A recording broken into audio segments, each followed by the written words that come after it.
The Denver Broncos are playing chess while the rest of the NFL is playing checkers this offseason. And with emerging quarterback Bo Nix at the helm, this team made the playoffs with a 10-7 record.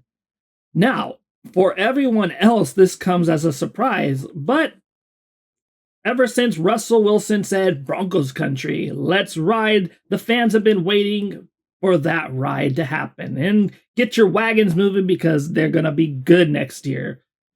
They may even compete with the Kansas City Chiefs. More on that. My name is Trenton Hill, and this is Hill Time Sports.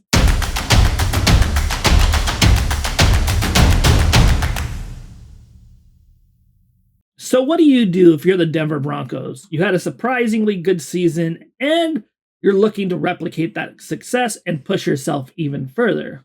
Well, you build on what you already have, sign key components, and hope these things pan out.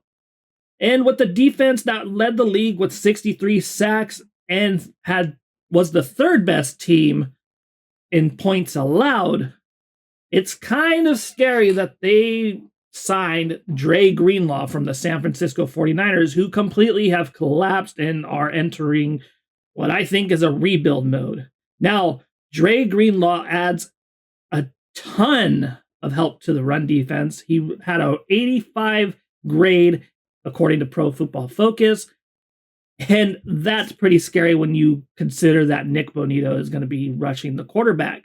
Along with that, they added Talanoa Hufanga, his ex-49er teammate, who is almost just as good in the run. His pass defense is a little suspect, but if they could replicate that sack amount of 63 or just about there, could be a really good defense next year, which is what Broncos fans are hoping. And it all starts with their leading sack man, who was the second leading sack master in the NFL. I'm talking about Nick Bonito, who had 15 sacks. He also was in the top echelon of QB hits, QB pressures, and a boatload of other stats. He had 15 sacks, 18th in pressures with 58, 26th in hurries with 32, and 19th in QB hits with 10. And if that isn't enough, let's talk about the two studs in the defensive backfield. I'm talking about Patrick Surtain II and Brandon Jones. Now, Brandon Jones adds a lot to the run defense. He had 115 tackles total and 89 solo tackles, which was fourth. And being a safety lining up in the defensive backfield, that is incredible, in my opinion. He had an 86.7 grade against the run and a 90.1 rating against the pass. He's a multifaceted defender, and I think this kid is going to be even better next year. Now, Patrick Surtain II had 4 interceptions, and even though that's not going to match the 14 interceptions by Night Train Lane, that was still good enough for 5th in the league, and that's pretty good for today's standards. He played 1,000 snaps last year, nearly 1,000 snaps, my apologies, in 2024, and actually was an underrated run defender with a grade of 85.5 against the pass and 87 in 0.4 against the run, which has placed him at 3rd amongst cornerbacks. Now that we've taken care of the studs, let's talk about some role players that they were able to re-sign because of Bo Nix's contract. And one of those players was Justin Stennard, I think is how you say it. He was 36th in pass rush in 2024. He had 3 sacks, and although he didn't sack the quarterback a lot, he was still a great role player. So I'm glad they brought him back on a 1-year deal. He also had 8 tackles for a loss, 73 tackles, and 4 QB hits, and played 59% of the Broncos' defensive plays and 43% of the special teams plays. And also, I'm going to just throw this out there. Vance Joseph, the defensive coordinator, has done a great job. And usually when teams are getting good, they lose the defensive coordinator, their offensive coordinator. Just look at the Philadelphia Eagles losing Kellen Moore. As an Eagles fan, that one hurts. He was really good for us, but Vance Joseph is at least going to be sticking around for another year. With all the great things to say about the defense, there's kind of a question mark at the offensive position, but I think with the way Sean Payton does things, the way he runs his offense, the way Bo Nix played in October and November, we'll have more on that in a bit. I think they're going to be okay as long as Bo doesn't take a step back in year 2. No running back on the Denver Broncos offense ran for over 600 yards. They were ranked 20th in rush yards per rush, 17th in yards per game, and 24th in touchdowns with an average of under 0.7 rushing touchdowns per game. They were led, well, not really led if you consider how subpar these two guys were last year. Javonte Williams, who then signed with the Dallas Cowboys, and also they had Jaleel McLaughlin. McLaughlin ran for 1 touchdown, which was not very good, and had 139 rush attempts. If you're in the market for a running back, and now listen to me, Denver, I'm talking to you from the camera. Listen, Denver fans, listen, everyone. What was Sean Payton known for? He was known for Mark Ingram, Alvin Kamara. He was known for Reggie Bush, Deuce McAllister, although he came before, but he still was a serviceable back in that New Orleans team.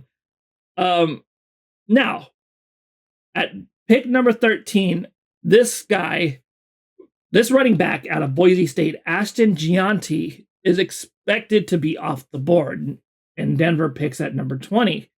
But if you can get him, pick him up, because he had a 37.1% missed tackles created rate, and that's 12 points higher than Saquon Barkley did in college.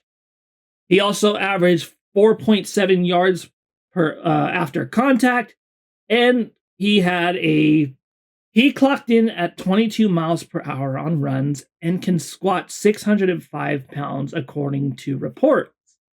Now, I don't think Gianti is going to be up on the board at pick 20, so what do? A lot of mock drafts are saying to draft Omarion Hampton, the running back out of North Carolina, who runs a 4.46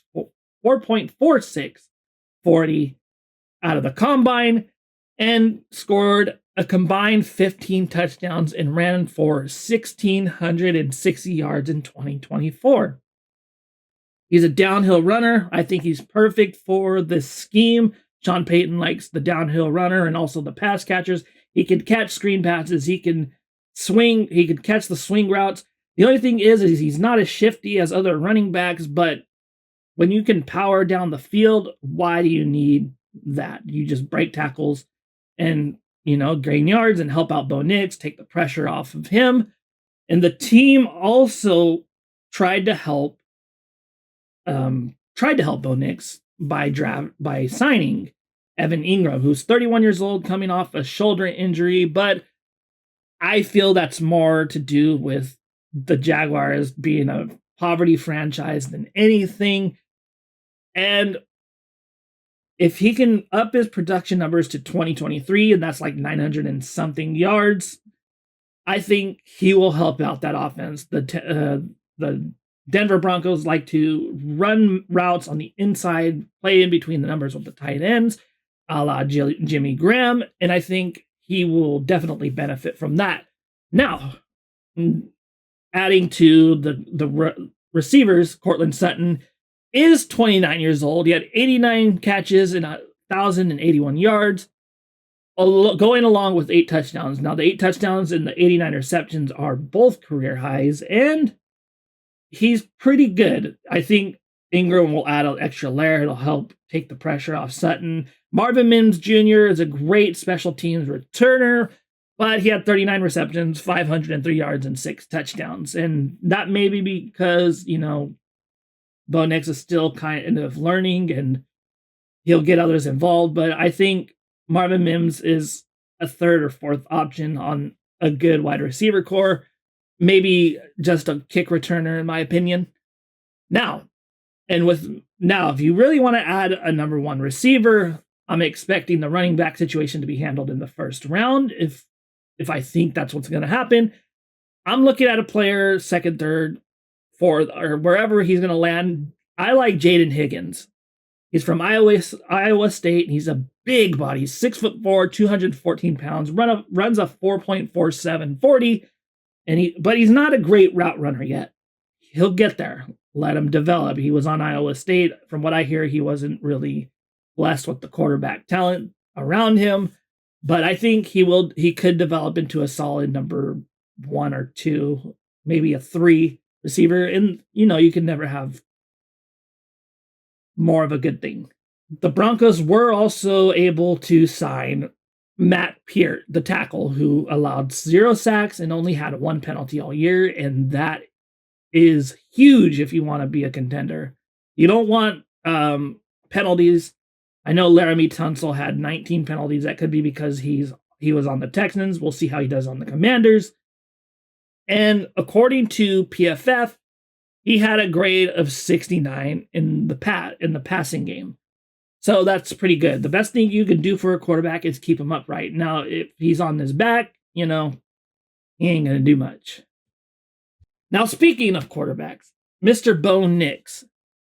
How had it not been for Jaden Daniels having a spectacular season, that kid is a stud, Bo Nix would have been my pick for the Offensive Rookie of the Year.